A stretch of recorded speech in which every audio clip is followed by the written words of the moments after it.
Hello, Susan Corbett, custom machine quilter. Today let's look at this large folk art applique quilt with ample backgrounds to fill. It's extremely custom. I started by outlining the applique and I added ditch quilting where I could.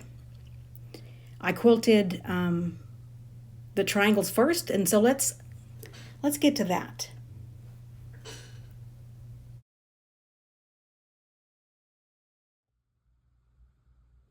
For the setting triangles, the client asked for some part of the applique to be replicated as a quilting motif. And she thought this leaf would be the simplest way to go, and I have to agree. So she brought her applique template over, and from that I started playing with paper to see what would work. Just putting it right on there and using it as is would have left a whole lot of unquilted space that I didn't think was very good. So just after a couple of tries, I came up with this paper pattern that gives us kind of the same feel, but I repeated this part of the leaf twice, way up there at the top and then over here in the deep corner, and then just added I just played with the remaining leaf here to fill in the rest, and then to make it a continuous line design, I just played with it a little bit, knowing I wanted to add veining, but because otherwise it would have been just a bunch of empty space. And then for the corner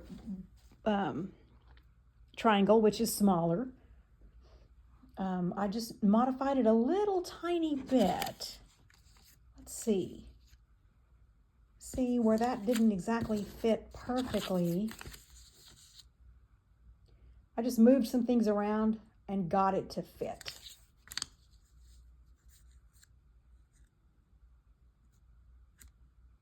So here where there would have been all that empty space, I just moved that leaf down some and it took up some. And I think that's great. So this too is what custom quilting is about. A custom made triangle motif to go with the rest of that big, beautiful quilt. And that was quilted in a contrasting thread. It's a dark green. It's not super dark, and it's really thin thread. It's so fine. So it shows, but it's not overly aggressive. It's just really pretty.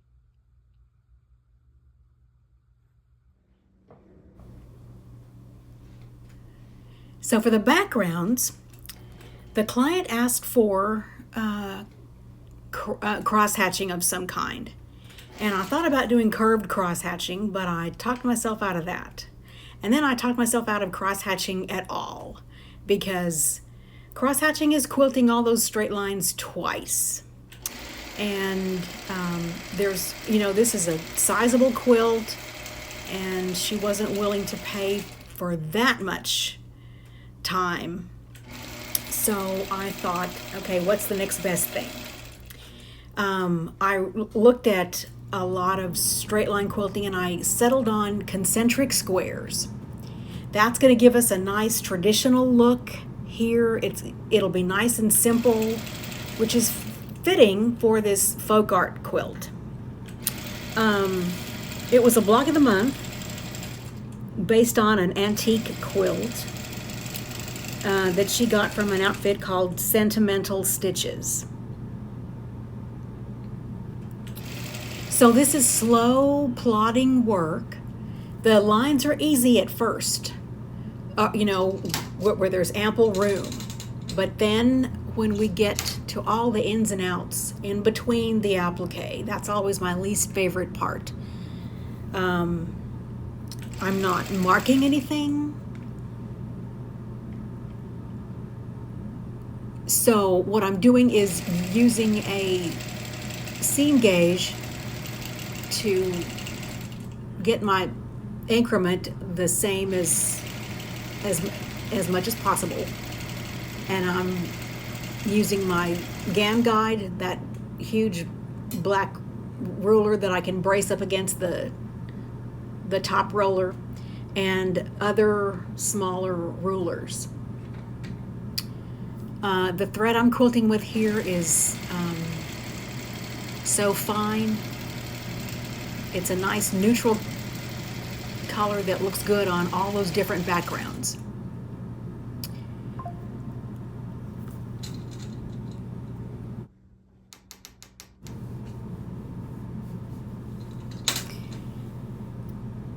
One of my quilting mentors told me years ago that not all the quilting you do is all that fun. There are fun days and not fun days.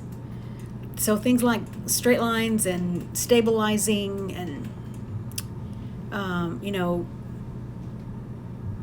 those kind of things are necessary and they really help a quilt. So when that's on tap, what you want to do is just start doing it and get it done. It's a lot faster to begin and proceed than it is to dread it and complain about it and then do it. And once you get a good rhythm going, it becomes satisfying work. Here, the good stuff isn't necessarily the process, although that can become meditative like any other kind of quilting. But it's good to keep your eyes on the prize. The finished product is going to be so worth it in the end. As you can see here, when I run into the appliqué, that's when it gets a little dicey. So I've outlined the appliqué really close to the edge. So that line of stitching becomes, like the ditch, a little highway that I can travel around on. And I've got to be deciding, shall I keep on going forward, or do I take care of these little spaces in between the ins and outs of the appliqué? And it's nice to get as much of the longer straight lines done to give me some parameters. I'm doing a whole lot of measuring and remeasuring and making sure I've got the increments down. And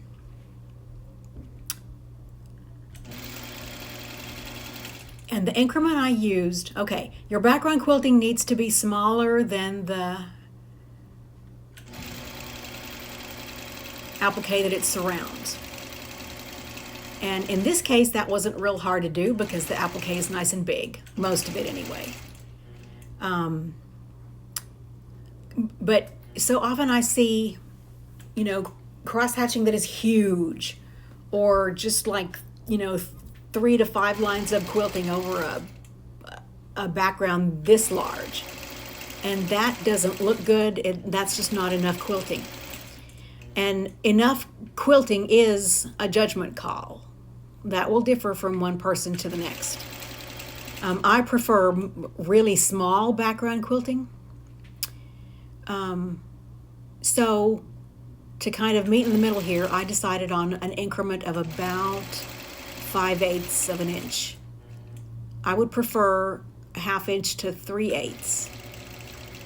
But 5/8 looks like plenty on appliqué this big.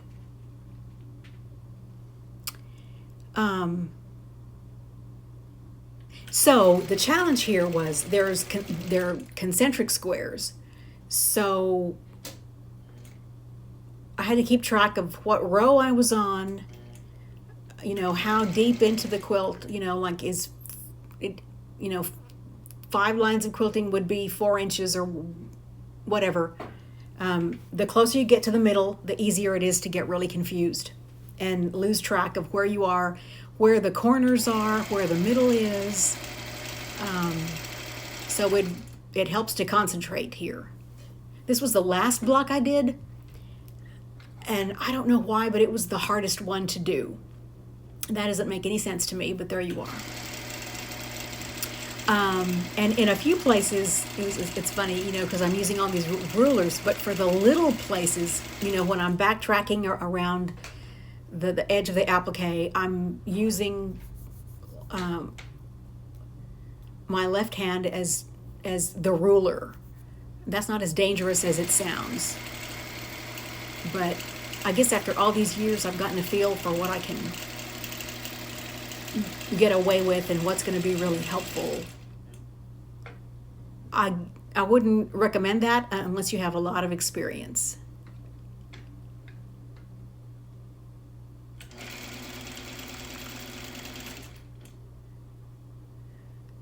Okay, and here a word about what was happening in the rest of the applique. In those blocks with the appliquéd leaf, in the alternate blocks, what I did there, see, the leaf is pretty small compared to all the rest of the applique, and I didn't want it floating around in a sea of concentric squares. That's just, there needs to be more pattern. So to set it off, I ran the idea by the client of having some other design to sort of frame the leaf. So we settled on a circle. So what I did was use 2 acrylic circle shapes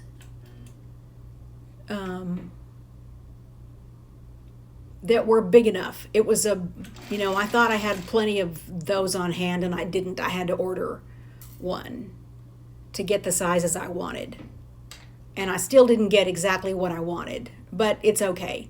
So there's 2 circles, 2 concentric circles around the leaf. And then I echo quilted.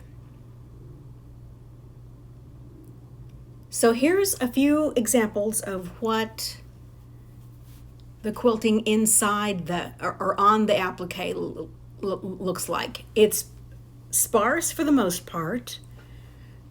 Here's a good look at all the dimension in there. The client pre-stuffed her applique. She fused some wool batting onto the back of the top. So she did all that cutting and I didn't have to. And here's a look at what all the lines look like. As you can see, this quilt needs some blocking. Not much, but some. So some of the appliqué blocks were quilted sparsely. There's outline quilting, there's inline quilting. I put veins in the leaves. I quilted petals. I came up with a few flourishes here and there. This kind of quilting could have done a whole lot of quilting or just a little. And I knew my client would like just a little, so that's what we ended up with here. I changed threads a couple of times. Nothing too drastic. In these photos, it seems like the thread is very prominent. It's not that way in real life at all. It's a very distinctive quilt, and she was very happy with it.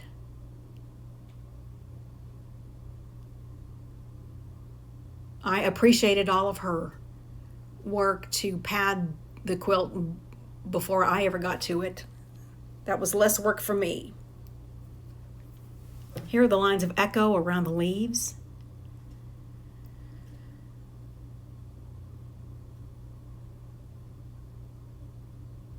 There's some contrasting thread. Here's a look at the concentric squares. And the back, her fabric is so beautiful, it's so gorgeous. You can see some of the thread changes, but there weren't that many.